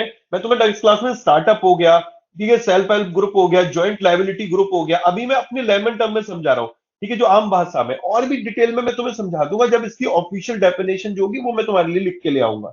ओके, अब ज्वाइंट लाइबिलिटी ग्रुप पे आते हैं। जो ये ज्वाइंट लाइबिलिटी ग्रुप होता है, यूजुअली ये 5 से 10 लोगों का ग्रुप है। यहां पर क्या बोल दिया हम लोगों ने, 10 से 20 लोगों का एक ग्रुप हो गया। यहां पर क्या है, ये 5 से 10 लोगों का एक ग्रुप होता है। ये भी दोस्त एक साथ आते हैं किस पर्पस के लिए, कि जो भी माइक्रो फाइनेंशियल इंस्टीट्यूशन है, ये भी हम लोग पढ़ेंगे। अभी के लिए सिर्फ इतना समझ लो कि माइक्रो फाइनेंशियल इंस्टीट्यूशन मतलब कोई उधार देने वाला। तो ये जो माइक्रो फाइनेंशियल इंस्टीट्यूशन होते हैं, इनसे उधारी लेने के लिए, बोरोइंग के लिए ज्वाइंट लायबिलिटी ग्रुप बनाया जाता है। तो ज्वाइंट लायबिलिटी ग्रुप क्या है, एक ग्रुप होता है 5 से 10 लोगों का, ये भी एक कॉमन पर्पस के लिए आते हैं, साथ में मिलकर जो एमएफआई होते हैं उनसे पैसा उधार लेते हैं। जो ज्वाइंट लायबिलिटी ग्रुप के मेंबर्स होते हैं, इनका पर्पस भी सेम ही है। ठीक है भाई, एक गांव से आ गए, ठीक है, सेम विलेज से आ गए, या किसी same similar socio economic background से आ गए, एक कॉमन पर्पस के लिए यहां पर ये काम करते हैं। लेकिन इसमें और इसमें अंतर क्या है? ये बताइए मुझे, कोई बता सकता है इसमें और इसमें अंतर क्या है? बताइए मेरे भाई, कोई बता सकता है?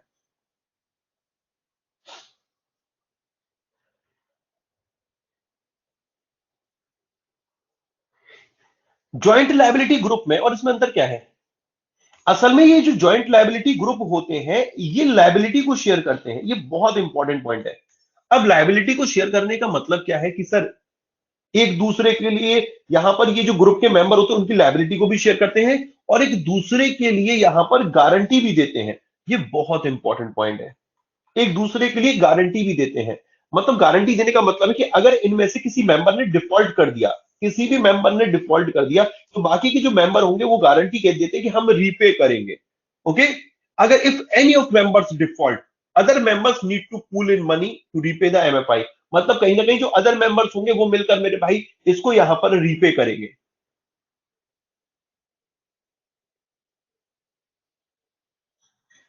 क्लियर हुआ ये वाला पॉइंट?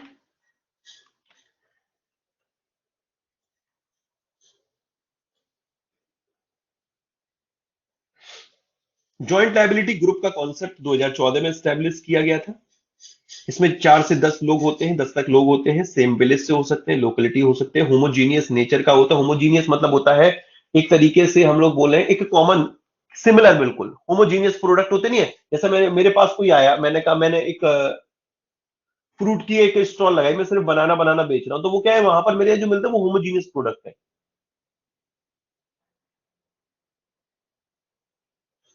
समझ में आ गया मेरे दोस्त?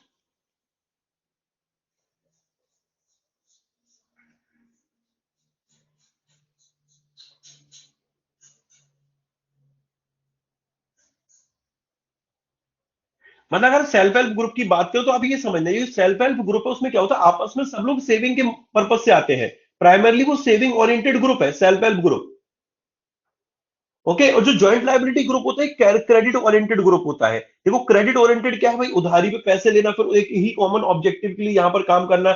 सेल्फ हेल्प ग्रुप क्या होते हैं भाई, सेविंग करते हैं फिर एक दूसरे को यहां पर बोरोइंग करते हैं। और भी मैं थोड़ा डिटेल में इसे स्टडी करूंगा। जो एक्चुअल डेफिनेशन होंगी ना, ये तो मैं जितना खुद से समझ, जैसे कि जितना अक्सर पढ़ते नहीं है भाई, धीरे धीरे धीरे धीरे, तो वैसे मैं तुम्हें ये बता दिया है। बाकी मैं ऑफिशियल डेफिनेशन जो जो इंपॉर्टेंट पॉइंट होंगे इससे रिलेटेड वो आपको बता दूंगा। S H G, I too will be a part of this group. Okay, well done, बहुत बढ़िया।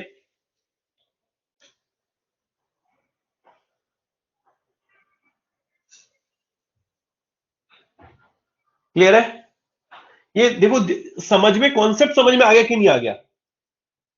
कॉन्सेप्ट समझ में आ गया कि नहीं आ गया? पर्पस क्या है, सोशो इकोनॉमिक पर्पस है, एक कॉमन है, होमोजीनियस नेचर का काम करना है इनको, इस पर्पस से यहां पर ही आ रहे हैं। बाकी अभी डेफिनेशन नहीं लिखवाई, डेफिनेशन लिखवा दूंगा।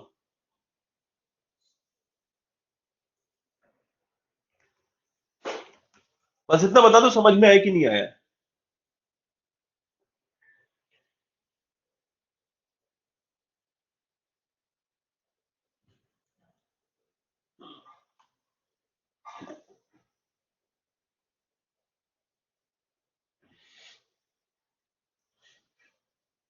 Okay. Micro finance institution basically मतलब ये होता है कि कुछ फाइनेंशियल सर्विसेज ऑफर करने के लिए जो भी लो इनकम पॉपुलेशन होती है, उनके लिए इन ऑर्गेनाइजेशन को यहां पर बनाया जाता है। स्मॉल लोन जो होता है, जो ऐसे लोग जिनके पास बैंकिंग फैसिलिटी की एक्सेस नहीं है, उन तक इसको प्रोवाइड करने के लिए, यहां पर इस स्मॉल लोन को प्रोवाइड करने के लिए ये माइक्रो फाइनेंशियल इंस्टीट्यूशन बनाए जाते हैं। माइक्रो लोन का मतलब होता है कि 1 लाख रुपए तक का जो लोन है उसको हम लोग माइक्रो, मतलब 1 लाख रुपए से कम तक का लोन जो है वो माइक्रो लोन कहलाता है अपना।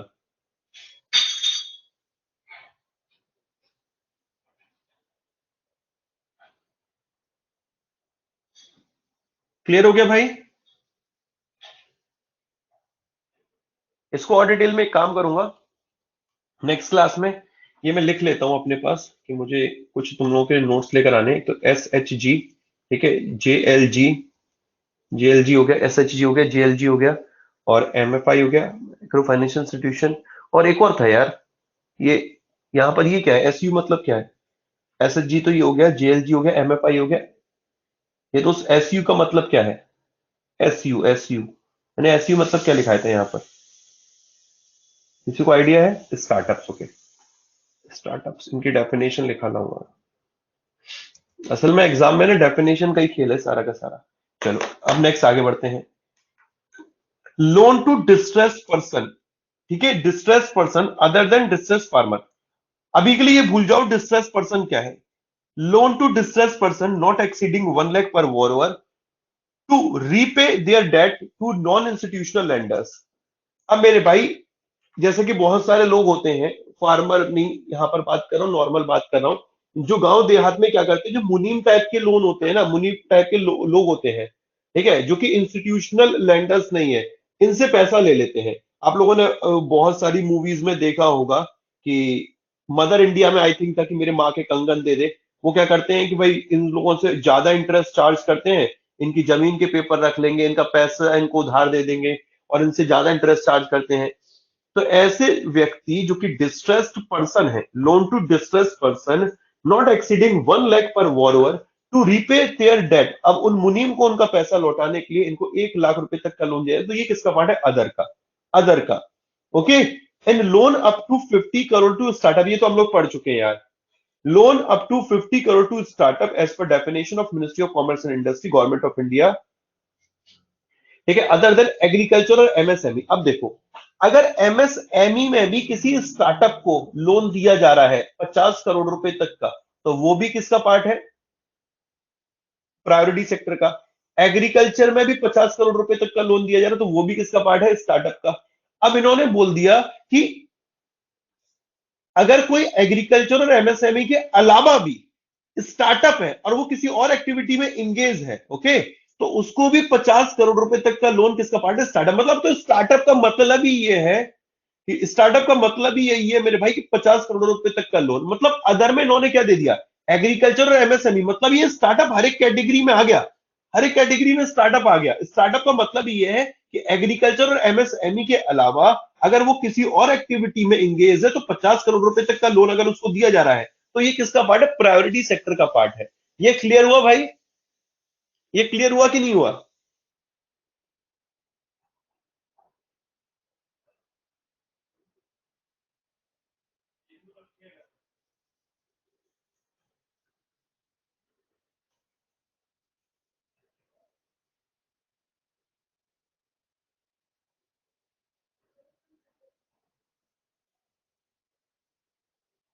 चंदन कुमार, क्या क्लियर नहीं हुआ? क्या समझ में नहीं आया चंदन?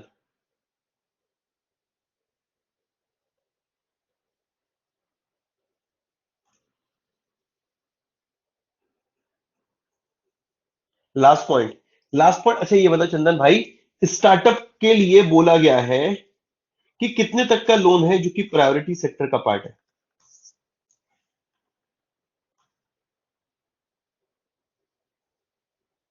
ये बता कितने तक का लोन प्रायोरिटी सेक्टर का पार्ट है?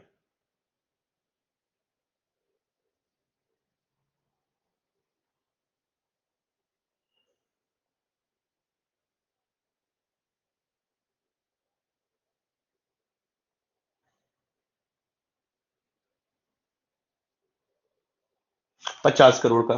अगर ये स्टार्टअप एग्रीकल्चर एक्टिविटी में तो एग्रीकल्चर के टाइम पे पढ़ लिए, एमएसएमई कैटेगरी में तो एमएसएमई के टाइम पे पढ़ लिए। अब बोला कि एग्रीकल्चर और एमएसएमई के अलावा अगर अदर किसी कैटेगरी में भी है, अगर किसी अदर कैटेगरी में भी अदर किसी काम में इंगेज है वो, तो अभी वो प्रायोरिटी सेक्टर का पार्ट माना जाएगा। इसको अदर में रख दिया और यहां भी लिमिट कितनी कर दी? 50 करोड़। 50 करोड़। ऐसा नहीं कि सिर्फ इन्हीं एक्टिविटीज में होगा तभी स्टार्टअप को 50 करोड़ है तो इसको यहां पर प्रायोरिटी सेक्टर का पार्ट मानेंगे, नहीं। इसके अलावा भी वो किसी अदर एक्टिविटी में इंगेज है तो उसको भी स्टार्टअप का उस स्टार्टअप को भी प्रायोरिटी सेक्टर का पार्ट माना जाएगा। आया? क्लियर हुआ भी? डन सर, शुक्रिया मेरे भाई। ये मैं बोलता हूं एक बार जब रीड करते तो नहीं स्ट्राइक करता, जब 2-3 बार रीड करते कंटेंट को समझ में आता है। बहुत जोल हो गए हैं। अरे साजन भाई टेंशन ना लो, सिर्फ पहली बार पढ़ रहे हो इसलिए लग रहा है। एक दो बार तीन बार जब पढ़ लोगे ना कंटेंट को तो लगने लगा यार ये तो सब रट गया, सब रट गया। मैं तीसरा लेक्चर ले रहा हूं। और अब इस लेक्चर में से भी इतने पॉइंट और निकल आए कि एक क्लास और बनेगी जिसमें कि मैं सेल्फ हेल्प ग्रुप पढ़ाऊंगा, स्टार्टअप पढ़ाऊंगा, जॉइंट लाइबिलिटी ग्रुप पढ़ाऊंगा, एमएफआई पढ़ाऊंगा, माइक्रो फाइनेंशियल इंस्टीट्यूशन। इससे प्रीवियस वॉरियर में नहीं पढ़े हम लोग, लेकिन पढ़ेंगे इसमें। तो समझने की बहुत जरूरत है कि जैसे टॉपिक को पढ़ते जाओगे उसमें में से टॉपिक निकलते चले जाएंगे। तो ये जितना पढ़ा, अब देखो डिस्ट्रेस पर्सन, इसको भी लिख लेता हूं, इसकी एक्चुअल डेफिनेशन हम लोग पढ़ेंगे। डिस्ट्रेस पर्सन क्या होता है?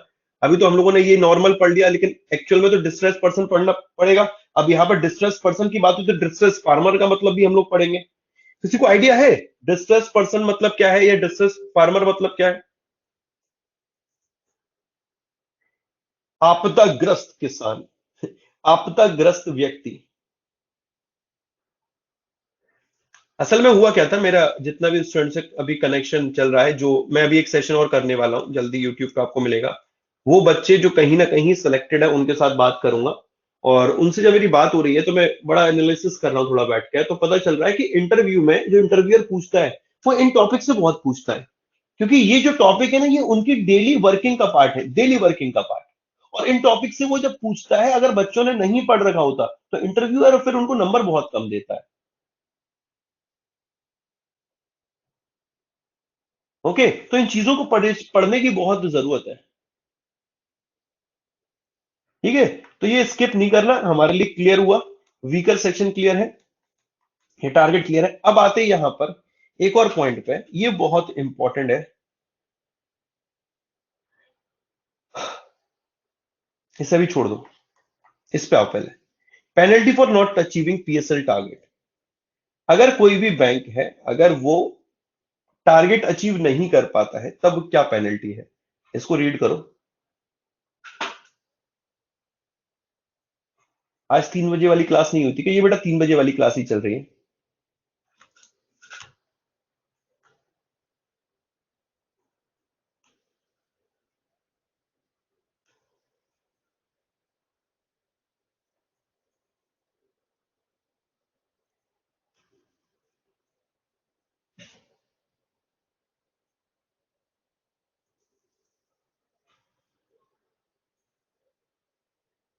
रोशन कह रहा फाइनली ये डे वन से पूछ रहा। अब देख भाई, मैंने बोला ना फूफा का वक्त अपने आप आ जाता है, थोड़ा इंतजार कर लो। तुम डे वन से पूछ रहे थे, अब देखो तुम्हारे सामने आ गया।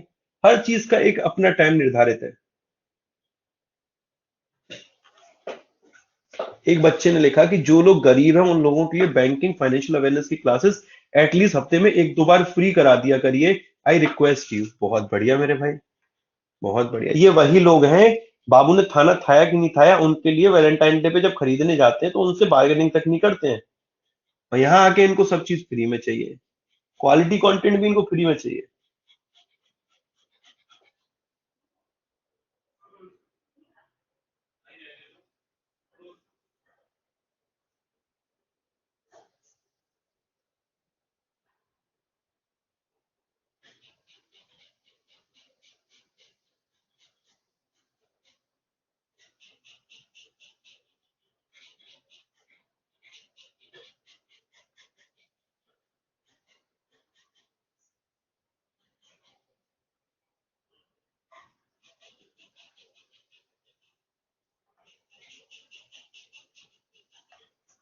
अब सुनो, अगर कोई बैंक है, अब टारगेट बैंक का क्या है? किसी को 40% अचीव करना है, किसी को 75% अचीव करना है कि नहीं है? किसी को मेरे भाई अलग से सब टारगेट भी अचीव करना है, 18% करना है, किसी को 10% करना है, किसी को 12% करना है। मतलब सारे टारगेट जितने भी हैं इनको आपको ओवरऑल भी अचीव करना है और इंडिविजुअल भी अचीव करना है। ओवरऑल भी अचीव करना है, इंडिविजुअल भी अचीव करना है। ओके, अगर कोई बैंक अचीव नहीं कर पाता, for example state bank of India, इसको प्रायोरिटी सेक्टर टारगेट जो है इसका 40% है। इसका जो एडजस्टेड नेट बैंक क्रेडिट है इट इज 100 करोड़, 100 करोड़ रुपए है। इसने इसमें से पीएसएल कितना देना है? 40%, यानी कि 40 करोड़ देना है, 40 CR। इसने पीएसएल दिया कितना? मानकर चलते 35% दिया, यानी 35 करोड़ पीएसएल में दिया। शॉर्टफॉल अमाउंट कितना हो गया? 5 करोड़ रुपए। और ये 5 करोड़ रुपए कहां चला जाएगा?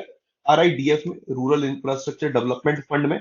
और ये जो रूरल इंफ्रास्ट्रक्चर डेवलपमेंट फंड है ये नाबार्ड अपने पास मेंटेन करता है। एज अ पेनल्टी ये पैसा कहां जाएगा? इस फंड में चला जाएगा। राजेश, ANBC मतलब ये है कि जो भी बैंक इंडिविजुअल इंडिविजुअल बैंक ने अपना अपना एक फाइनेंशियल ईयर में ये डिसाइड किया है कि वो इतने का लोन देने वाले हैं। ओके, ये A and B C total loan amount. तो एसबीआई का जो टारगेट है वो 40% है, it is a commercial bank.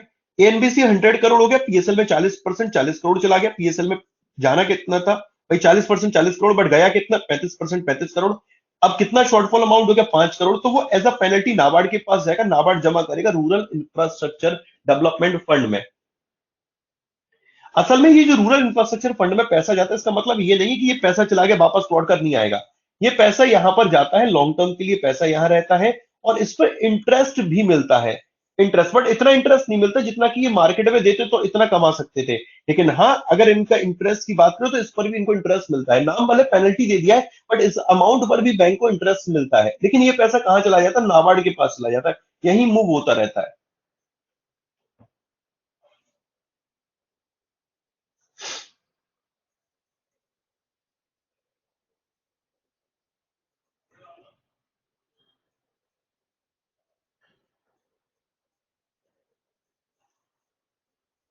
Clear हुआ?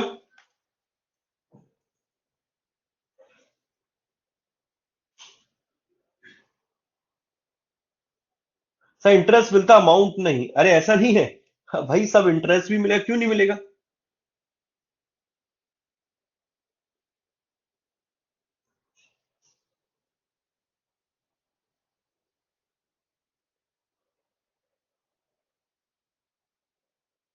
नीरज, जो अपनी जो हिस्ट्री वगैरह होती है ना, उसे एक बार इरेज कर देना सारी, फिर चल जाएगा।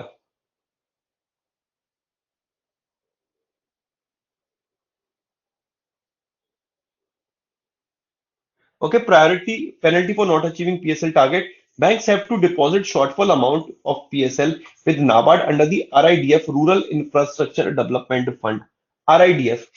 अभी ये टॉपिक एक और पढ़ा रहा हूं मैं तुम लोगों को, इसको रीड करेंगे हम लोग, समझेंगे इसको नेक्स्ट क्लास में। पीएसएलसी, अब इसको जरा पर्पस पढ़ो, priority sector lending certificate. RBI PSLC का कॉन्सेप्ट लेकर आया, इसको पढ़ो जरा, रीड करो।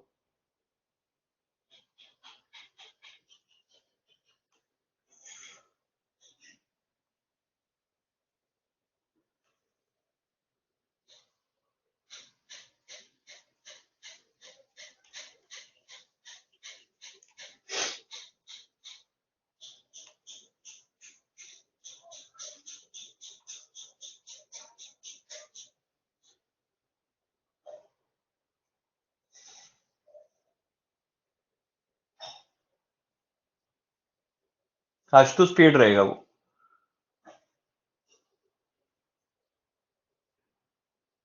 रजनीश भाई, उसकी नोटिफिकेशन चेक करो, नोटिफिकेशन में एलिजिबिलिटी क्राइटेरिया क्या है। अगर उन्होंने बोला है ऐसा तो आप एलिजिबल हैं, अगर नहीं बोला तो एक बार रीड कर लो नोटिफिकेशन, नोटिफिकेशन में मिल जाएगा।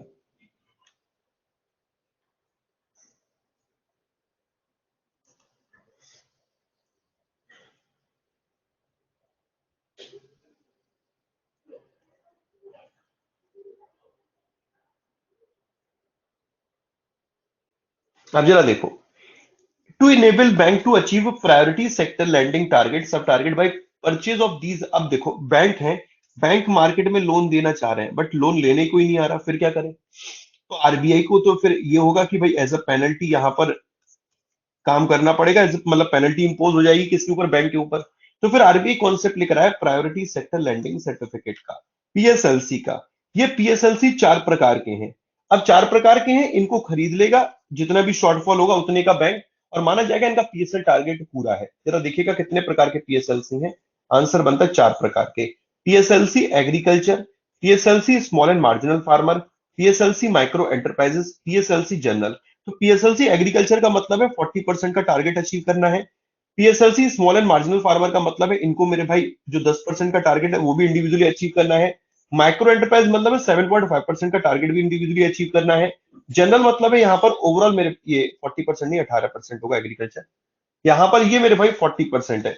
मतलब पीएसएलसी जनरल का मतलब क्या है कि पीएसएलसी जनरल मतलब ये है कि ओवरऑल 40% टारगेट भी अचीव करना है, और उसके तहत यहाँ पर आपको ये agriculture small marginal farmer micro enterprise इनका टारगेट भी इंडिविजुअल अचीव करना है। समझ में आया ये वाला? मतलब ये नहीं है कि सिर्फ 40% टारगेट अचीव कर लिया तो जय श्री राधे, ऐसा नहीं है। 40% में एग्रीकल्चर का 18% भी, और एग्रीकल्चर में 10% स्मॉल और मार्जिनल फार्मर के लिए भी, और 7.5% माइक्रो एंटरप्राइज के लिए भी अचीव करना है। क्लियर हुआ भाई? अगर नहीं अचीव कर पाए, ओवरऑल 40 से 38% हो गया, तो 2% के लिए पीएसएलसी खरीद लो। 18% में नहीं अचीव कर पाए तो भैया भाई ये वाला जाकर पीएसएलसी एग्रीकल्चर खरीद लो, जितना भी आपका कम है, शॉर्टफॉल है। और 10% के लिए मेरे भाई पीएसएलसी स्मॉल एंड मार्जिनल फार्मर खरीद लो, अगर ये अचीव नहीं कर पा रहे। और अगर 7.5% नहीं हुआ तो फिर ये खरीद लो। टोटल मिलाकर कितने पीएसएलसी? 4।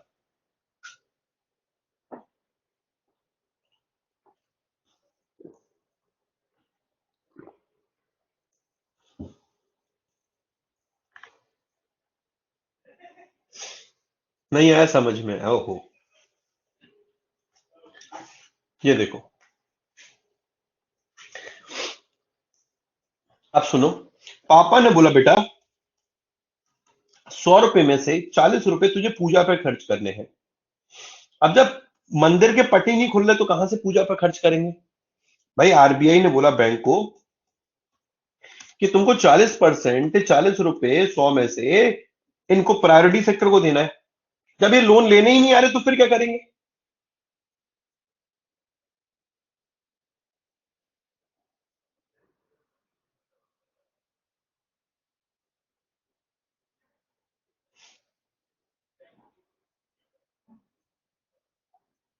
नमस्ते sir, this is Virendra Singh Thakur from Indore police, I am attending your. अरे शुक्रिया सर, शुक्रिया सर। सर कैसे याद करें सर? अरे दिव्या शुक्ला जी रुकिए तो सही, जरा सुनिए। अब यहां पर देखिए, to enable bank to achieve priority sector lending target, sub target, RBI ने क्या किया कि ये यहां पर एक नया कॉन्सेप्ट लेकर आया, प्रायोरिटी सेक्टर लैंडिंग सर्टिफिकेट का। अभी रिसेंट में एग्जाम में अगर किसी ने लास्ट ईयर दिया हो तो पीएसएलसी की फुल फॉर्म पूछी गई थी, प्रायोरिटी सेक्टर लैंडिंग सर्टिफिकेट। कितने प्रकार के? 4 प्रकार के पीएसएलसी। इनको नहीं पढ़ना अंदर। PSLC agriculture, PSLC small and marginal farmer. इसको याद करने का सिंपल तरीका है, ओवरऑल 40% है तो पीएसएलसी जनरल हो गया। ओके। इसमें भी 18% एग्रीकल्चर है तो पीएसएलसी एग्रीकल्चर हो गया। 8-10% माइक्रो स्मॉल फार्मर है तो पीएसएलसी स्मॉल और मार्जिनल फार्मर के लिए हो गया। और 7.5% माइक्रो तो माइक्रो के लिए यहां पर हो गया। ये यहां पर 4 प्रकार के पीएसएलसी दिए। समझ में आए? क्लियर हुआ?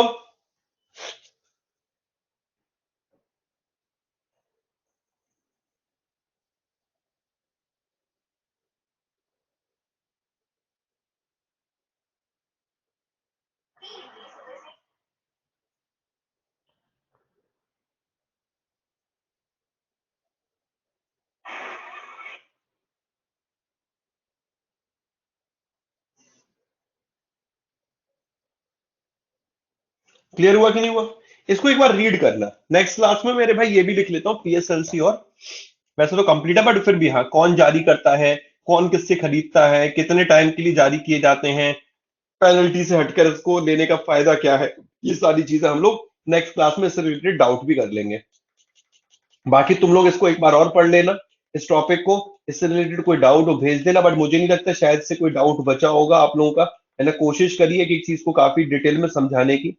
ओके, तो नेक्स्ट क्लास में जितने भी प्रीवियस सेशन के डाउट हैं या ये हैं, इनसे रिलेटेड डाउट है, उनको कंप्लीट कर लेंगे। ओके।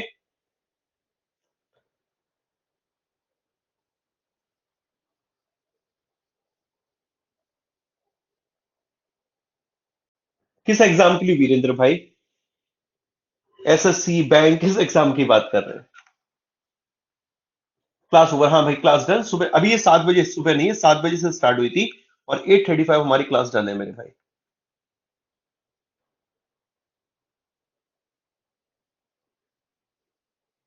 बैंक पीओ क्लर्क, अरे मोर देन इनफ यार, more than enough. Okay Shivani ji, बाकी कोई डाउट हो, 8126580408 मेरा व्हाट्सएप नंबर है। इस नंबर पे आप अपने डाउट पोस्ट कर सकते हो। आरबीआई ग्रेड बी के लिए तो आग लगा देगा ये बैच। और डिटेल में पढ़ेंगे इसे। ठीक है। वॉरियर 6 में पीएसएल कराऊंगा ना, उसमें भी पीएसएल जितना रिमेनिंग है। चलो, मुलाकात करते हैं मेरे दोस्त अब नेक्स्ट क्लास में। अपना ख्याल रखिएगा। राधे राधे दोस्तों।